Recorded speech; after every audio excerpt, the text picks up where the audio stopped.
Hello दोस्तों, welcome to विद्यालय IAS. अगर आप विद्यालय आईएएस में नए हैं तो प्लीज चैनल को सब्सक्राइब करें, वीडियो को लाइक करें, शेयर करें। छत्तीसगढ़ आधुनिक इतिहास में आज हम कुछ कुछ कुछ महत्वपूर्ण क्वेश्चन करेंगे, जैसे होम रूल लीग आंदोलन, कहाँ किसने तिरंगा फहराया, ये सब हम करेंगे। अब भी आप चैनल को सब्सक्राइब करें। और फर्स्ट क्वेश्चन है हमारा, भारत छोड़ो आंदोलन के दौरान अगस्त 1942 में रायपुर के निम्नलिखित में से किस व्यक्ति ने नागपुर नागपुर के उच्च न्यायालय भवन पर तिरंगा फहराया था? रामकृष्ण रामदयाल तिवारी, रामनाथ दुबे, रामकृष्ण सिंह, सुधीर मुखर्जी, इनमें से कोई नहीं। तो इसका आंसर हो जाएगा रामकृष्ण सिंह, क्योंकि ये तब लॉ की पढ़ाई के लिए नागपुर गए हुए थे। और ये किसके बेटे थे? ठाकुर प्यारेलाल सिंह के बेटे थे। ठीक है, तो अब इसका आंसर हो जाएगा, भारत छोड़ो आंदोलन के दौरान ठाकुर रामकृष्ण सिंह ने अपने सहयोगी वल्लभ दास गुप्ता के साथ मिलकर नागपुर हाईकोर्ट भवन में तिरंगा फहराया था। रामकृष्ण सिंह ठाकुर प्यारेलाल जी के पुत्र थे, जो विधि अध्ययन हेतु नागपुर गए थे। अगला भी यही क्वेश्चन है हमारा, रायपुर के किस युवक को नागपुर हाईकोर्ट में तिरंगा फहराने के कारण गिरफ्तार किया गया था? तो अगेन आंसर हो जाएगा हमारा ठाकुर रामकृष्ण सिंह। ठीक है, फिर थर्ड है, भारत छोड़ो आंदोलन के दौरान नागपुर के सरकारी भवन द्वारा तिरंगा चढ़ा, वही है ठाकुर रामकृष्ण सिंह वाला क्वेश्चन। ठीक है, तो इसको आप अच्छे से याद कर लीजिएगा कि कहाँ पे किसने झंडा फहराया था, और इनके सहयोगी कौन थे? वल्लभ दास गुप्ता। मतलब 1942 में जब भारत छोड़ो आंदोलन की शुरुआत हुई, तब कुछ युवकों ने क्या तय किया कि वो जगह जगह पर तिरंगा फहराएंगे। ठीक है, उनमें से ठाकुर रामकृष्ण सिंह ने नागपुर में झंडा फहराया था। अगला है, अगला भी यही क्वेश्चन है, हाईकोर्ट भवन पर तिरंगा फहराने के कारण क्या हुआ था? ठाकुर रामकृष्ण सिंह को जेल हुई थी। फिर अब अगला क्वेश्चन है, छत्तीसगढ़ के प्रसिद्ध स्वतंत्रता संग्राम सेनानी श्री गजाधर साहू किस तहसील से संबंधित थे?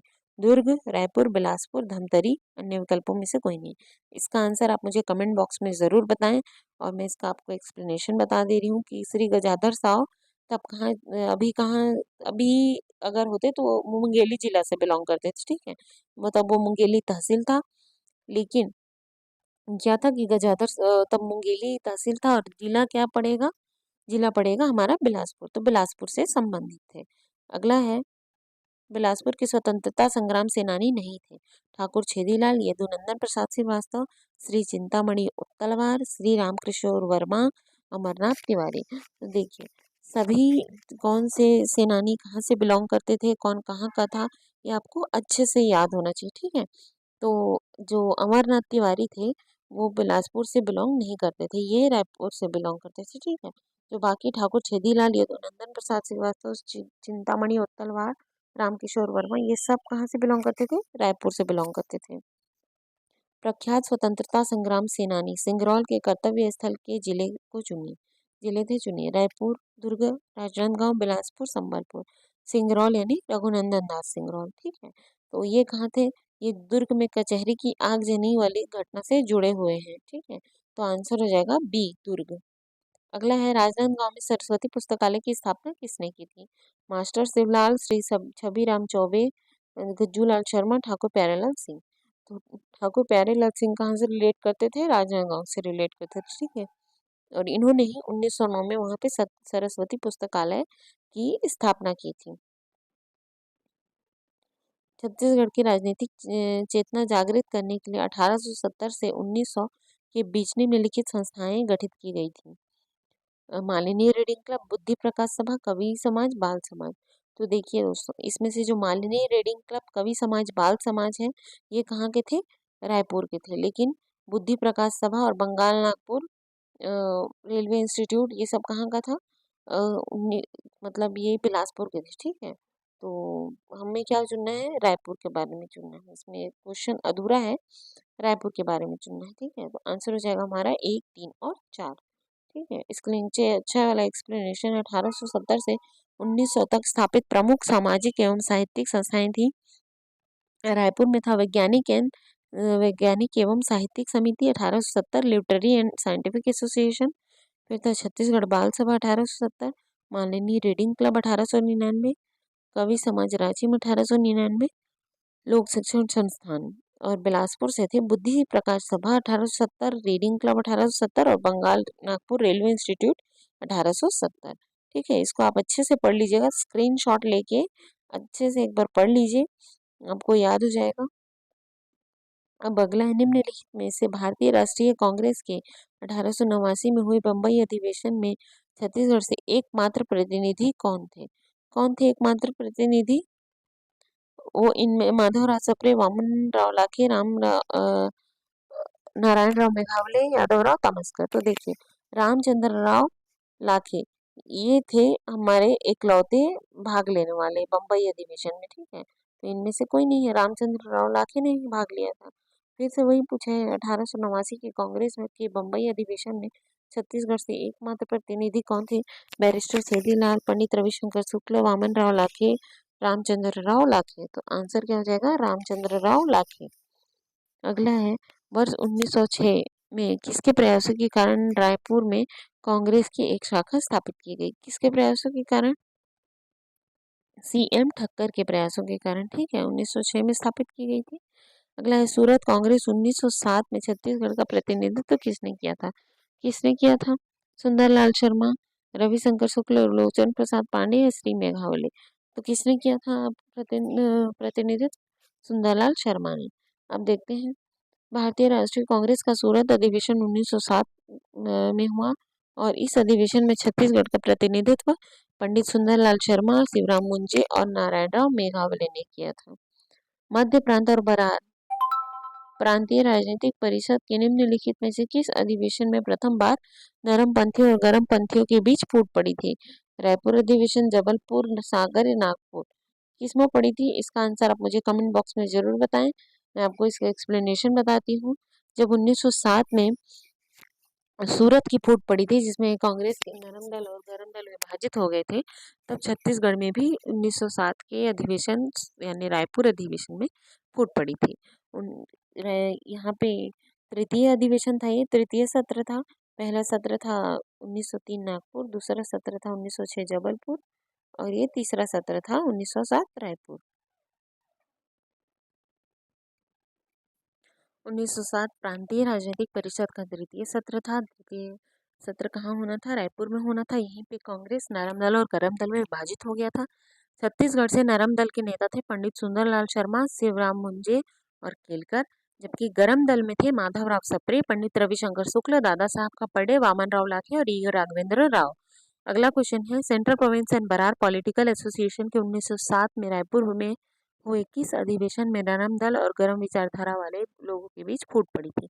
तो कौन सा अधिवेशन था? वो तृतीय अधिवेशन था, ठीक है। अगला है, निम्नलिखित कथन को पढ़िए। ये बहुत ही अच्छा क्वेश्चन है और इसका एक्सप्लेनेशन भी पूरा छत्तीसगढ़ में होम रूल आंदोलन को बताया गया है इसमें। छत्तीसगढ़ में 1917 में होम रूल लीग की शाखाएं खोली गई। इस संगठन की सदस्य संख्या 1700 से अधिक थी।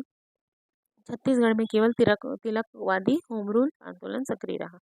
देखिए, आंदोलन दो टाइप से थे होम रूल आंदोलन, एक तो तिलकवादी चला था, एक एनी बेसेंट के रूल में चला था। जो छत्तीसगढ़ में चला था वो तिलकवादी चला था, ठीक है। और 1917 में होम रूल लीग की कई शाखाएं खुली थी छत्तीसगढ़ में, लेकिन इनकी सदस्य संख्या मात्र 100 लोगों की थी, ठीक है। तो इसका आंसर हो जाएगा 1 और 3, डी हो जाएगा आंसर। अब इसका एक्सप्लेनेशन देखते हैं। होम रूल आंदोलन 1916 बाल गंगाधर तिलक ने आयरलैंड के आंदोलन से प्रेरित होकर भारत में होम रूल आंदोलन प्रारंभ किया। इसके अंतर्गत संपूर्ण भारत में होम रूल लीग की स्थापना की गई, जिसके तहत प्रदेश में भी इसकी स्थापना हुई। इसमें छत्तीसगढ़ से सदस्यों की संख्या 99 थी, ठीक है, 99 थी। छत्तीसगढ़ में केवल तिलकवादी होम रूल आंदोलन सक्रिय रहा। मुख्यालय था इसका रायपुर। छत्तीसगढ़ में होम रूल लीग की क्षेत्रीय शाखाएं 1917 में स्थापना की गई थी। अब कहाँ कहाँ पे कौन कौन इसके प्रमुख थे, ठीक है।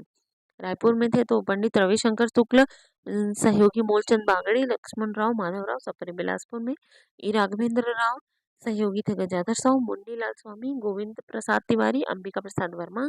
दुर्ग में रहे घनश्याम सिंह गुप्त और राजनांदगांव में ठाकुर प्यारेलाल सिंह, ठीक है। यहाँ यहाँ पे इन्होंने क्या किया था?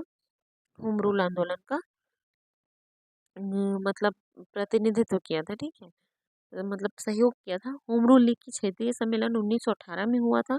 प्रचार हेतु लोकमान्य बाल गंगाधर तिलक जी लखनऊ से कलकत्ता जाते टाइम क्या किए थे? दुर्ग, रायपुर और बिलासपुर में आम जनता को संबोधित किए थे। रेलवे मार्ग से जा रहे होते। फिर सन 1918 में छत्तीसगढ़ में किस स्थान में होम रूल का सम्मेलन आयोजित किया गया। 1918 में छत्तीसगढ़ में किस आंदोलन में होम रूल का वो किया गया था? रायपुर में किया गया था। ठीक है। निम्नलिखित में से किस कारण से 1920 के कंडेल गांव में किसानों ने आंदोलन किया था? ये क्वेश्चन आया हुआ है, लाइब्रेरियन में भी आया था और सीजीपीएससी में भी आया हुआ था। ठीक है। तो क्या हुआ था, नहर में टैक्स मतलब नहर के पानी पे कर लगाना स्टार्ट कर दिया था उन्होंने, नहर के उपयोग पर जुर्माना लगा दिया था। तो अब कंडेल नहर सत्याग्रह के बारे में देखते हैं, कब हुआ था? जुलाई 1920। स्थान कहाँ था? कंडेल ग्राम धमतरी। नेतृत्वकर्ता पंडित सुंदरलाल शर्मा और सहयोगी थे इनके छोटे लाल श्रीवास्तव, लालजी श्रीवास्तव बड़े भाई थे। छोटे लाल श्रीवास्तव, लालजी श्रीवास्तव, नारायण राव मेघावले, नथुजी जगताप। और कारण क्या था? नहर के पानी, असल में क्या हुआ था कि मतलब नहर के पानी को उपयोग करने पे अंग्रेजों ने टैक्स लगा दिया था। अब एक रात जोर की बारिश हुई और पानी की भी चोरी हुई थी। ठीक है, पानी भी उपयोग किया था, लेकिन क्या हुआ कि अब बारिश तो हो गई तो कोई सबूत नहीं रहा, तो फिर अब गांव वालों पे ये जुर्माना लगा दिया गया कि ये लोग क्या किए हैं, नहर का पानी यूज किया गया है। ठीक है। तो फिर इसी चीज पे पंडित सुंदरलाल शर्मा ने क्या किया था? आंदोलन किया था, सत्याग्रह किया था, कंडेल ग्राम सत्याग्रह। अब नहर का पानी तो सबकी सभी के लिए था, इस पे कोई जुर्माना नहीं होना चाहिए था, लेकिन नहर के पानी पे जुर्माना लगाया जा रहा था। फिर छत्तीसगढ़ में 1920 में हुए कंडेल नहर सत्याग्रह के नेता थे। कौन थे? पंडित सुंदरलाल शर्मा, माधवराव सप्रे, नारायण राव मेघावले, छोटेलाल श्रीवास्तव। पंडित सुंदरलाल शर्मा थे, छोटेलाल श्रीवास्तव थे और नारायण राव मेघावले थे। ठीक है, 1, 3 और 4। फिर इसी सत्याग्रह के टाइम क्या किए थे? 20 दिसंबर 1920 को गांधी जी छत्तीसगढ़ आए थे और 21 दिसंबर को धमतरी भी गए थे।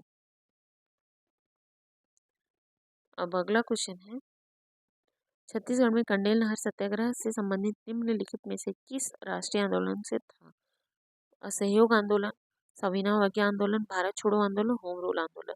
तो देखिए, अब कंडेल नहर सत्याग्रह जुलाई 1920 में होता। 20 में अब भारत में कौन सा आंदोलन चल रहा था? नॉन कोऑपरेटिव मूवमेंट, असहयोग आंदोलन। ठीक है, तो असहयोग आंदोलन से रिलेट करेगा। निम्नलिखित में से कौन 1920 में कंडेल नहर सत्याग्रह से संबंधित नहीं थे? बाबू छोटेलाल श्रीवास्तव, नथुजी जगताप, बैरिस्टर छेदीलाल, नारायण मेघावले। आंसर हो जाएगा बैरिस्टर छेदीलाल। ठीक है। निम्नलिखित में से कौन छत्तीसगढ़ में हुए कंडेल नहर सत्याग्रह का अग्रणी नेता नहीं थे? नारायण राव मेघावले, सुंदरलाल शर्मा, अनुग्रह नारायण सिन्हा, बाबू छोटेलाल श्रीवास्तव। तो देखिए आंसर क्या हो जाएगा इसका? Anugrah Narayan Sinha. Answer number C. निम्नलिखित में से कंडेल नहर सत्याग्रह का नेतृत्व किसने किया था? विश्वंभर पटेल, उदय प्रसाद सिंह, शिशुपाल सिंह यादव, छोटेलाल श्रीवास्तव। तो देखिए, ओरिजिनल इसका नेतृत्व तो पंडित सुंदरलाल शर्मा ने किया था, लेकिन उनके बाद अगर किसी का नाम आता है तो छोटेलाल श्रीवास्तव ने किया था। तो यहाँ पे सुंदरलाल शर्मा जी का नाम नहीं है, तो आप छोटेलाल श्रीवास्तव ले सकते हैं। अगला है, निम्नलिखित में से किसने 1920 में बीएनसी मिल राजनांदगांव के श्रमिकों की ऐतिहासिक हड़ताल का नेतृत्व किया था? किसने किया था? ये तो बहुत फेमस पर्सनालिटी है, ठाकुर प्यारेलाल सिंह। इन्हीं के बेटे थे ठाकुर रामकृष्ण सिंह, जिन्होंने क्या किया था? नागपुर के हाई कोर्ट में झंडा फहराया था। अब बीएनसी मिल के बारे में देखते हैं। स्थान था राजनांदगांव, नेतृत्व करता था ठाकुर प्यारेलाल सिंह। टोटल 3 आंदोलन हुए 1920, 24 और 1937 में। पहले का कारण था अधिक कार्य कम वेतन, दूसरे में कारण था श्रमिकों पर दमनकारी नीति और तीसरे में क्या की कर दी गई थी? मजदूरों के वेतन में 10% की कटौती कर दी गई थी। ठीक है।